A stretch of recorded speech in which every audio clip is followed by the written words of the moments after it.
Hey, what's up? I'm back again, and I have changed venue to the kitchen. As you can see, my Halloween mug is over there. And the reason I've changed to the kitchen is because the sun is coming up over there in the east. That's the west. And I don't want to be a silhouette, as I've stated before. But what I would like to talk about in this video is what I really wanted to talk about today. And that is, I would like to say that it would be 14 years, which I'm going to title this video 14 years on YA. I thought I had made the last video I was ever going to make about the late website Yahoo Answers, which I will be missing this Christmas. And how, I want to say it was October 21st, 2007, that I reached the milestone of level 7 in 2007 on Yahoo Answers. And I've talked about that before, what that really meant to me, how much it meant to me, and how I was somewhat emotional when it happened. And all it meant is that you would have certain increments of points. You know, that's where I get this name, Little Master Points, Little Miss Points, you know, across various websites and other variations thereof.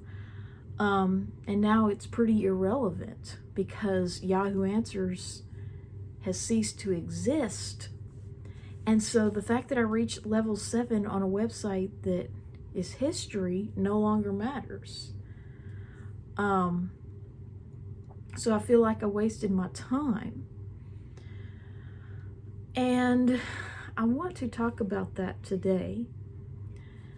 How I reached level 7. And what's significant about that,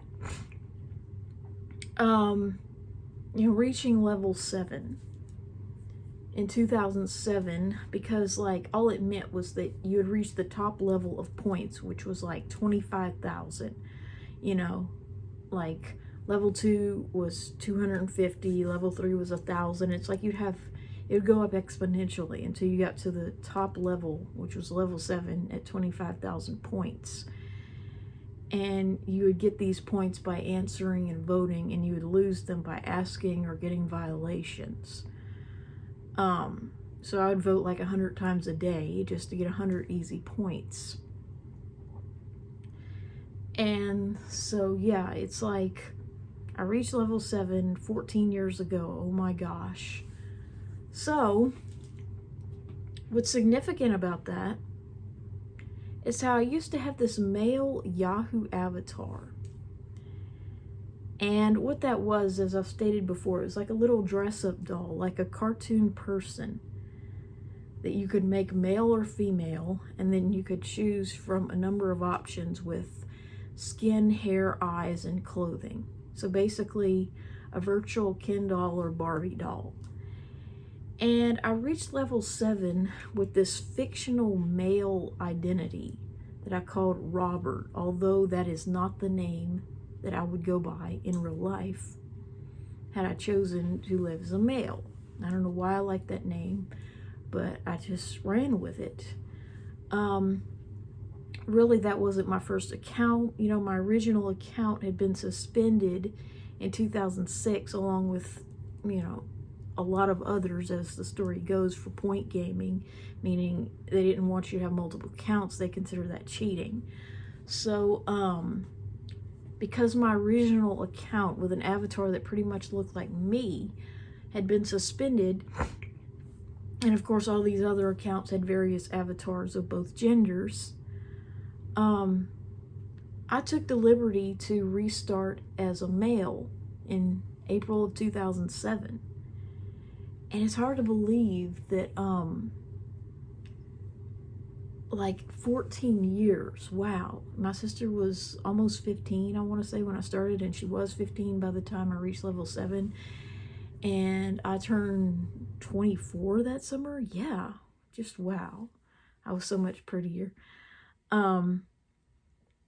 But I've amazingly aged gracefully, and I think that is because I'm not on testosterone. But when I think back to that time period, I would have to say that that was the peak of, well, actually my teens were, but I didn't really know how to, I didn't know the specifics of how to go about that. But the peak of my obsession with the transgender community was shortly after I reached level 7 with this male avatar named Robert, which didn't really look like me. And I didn't actually try to get on testosterone or anything like that, but that's when I became obsessed with these videos made by people that were on it and were actually getting top surgeries. That's when I became the most obsessed with the concept. Not that I was ever a true member of the community, but I knew so much about it that all I would have needed would have been the money and the support, neither of which I had. And it was the closest I ever came to, thinking if only I could make this a reality. Like, not necessarily go by Robert in real life, but if only life could be as simple as switching the gender of your Yahoo avatar. And what I want to talk about is how the reason, something that no one has ever mentioned about this social contagion of girls deciding that they're trans, which would have been very easy for me to do.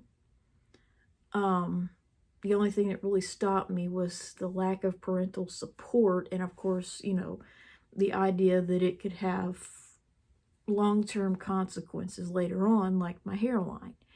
Just think if I'd actually gotten on testosterone around the same time that I reached level 7, I probably wouldn't have much hair in the front. Okay? But the reason why girls, it used to be a predominantly male phenomenon, like males becoming female, so to speak. It used to be almost exclusively M to F, and they still outnumber F to M's to an extent. But there was a time when it was almost unheard of for little girls and women to decide that they were boys and men.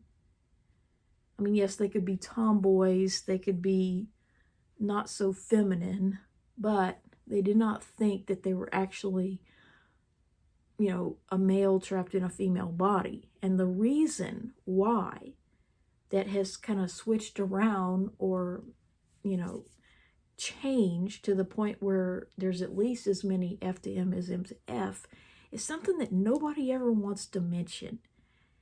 And that's the fact that females want to side with the prevailing ideology. They want to be on the side of the most powerful men or the most powerful group of people. Women are attracted to power in a way that men cannot fully understand. Okay? And it's the same thing with everything else. Lesbianism wasn't even heard of. Like, it was pretty much unheard of. The word wasn't even coined until the 1800s. And there's no female equivalent to Leviticus 20:13. So there is no mention of lesbians in the Bible. And so, it didn't really become a thing, so to speak. It was pretty much understood to mean males when you said homosexual. But what people don't understand about the female mind or women as a group, or I think some people do, is that when something has to be widely accepted before girls and women jump on the bandwagon, okay?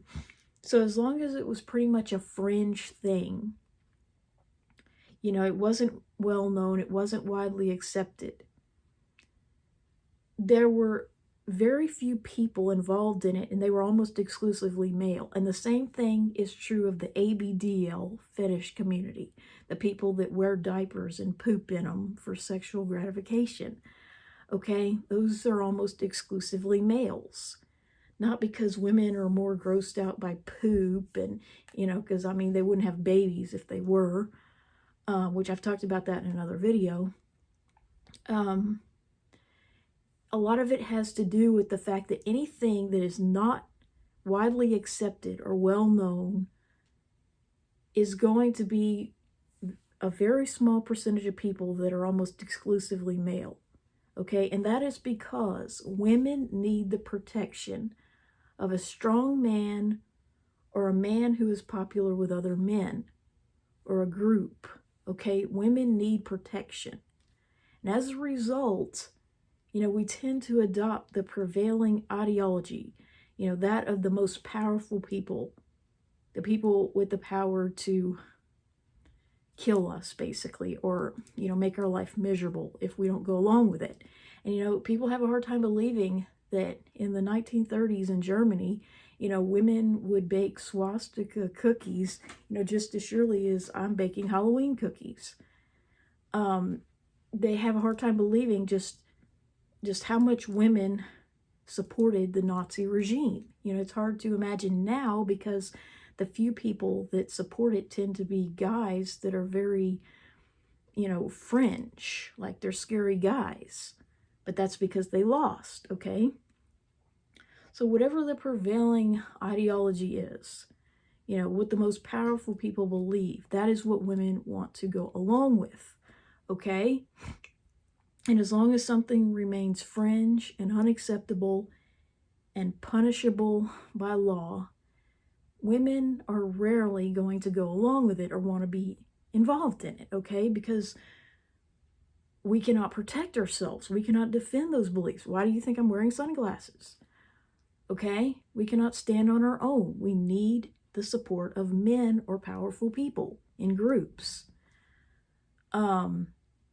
So basically, that is why we're seeing such an uptick in girls identifying as trans, because it has become more widely accepted. So we basically created the monster, by educating kids on the subject and accepting kids that say they're the opposite sex, and, making it such an acceptable thing to be. The easier it becomes for trans people, the harder it becomes for actual women, and as a result, they just say, can't beat them, may as well join them.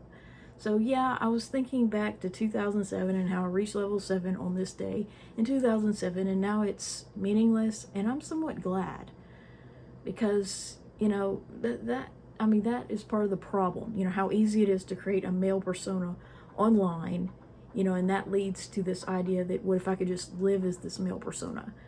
But the more something is widely accepted, the more females are going to want to do it.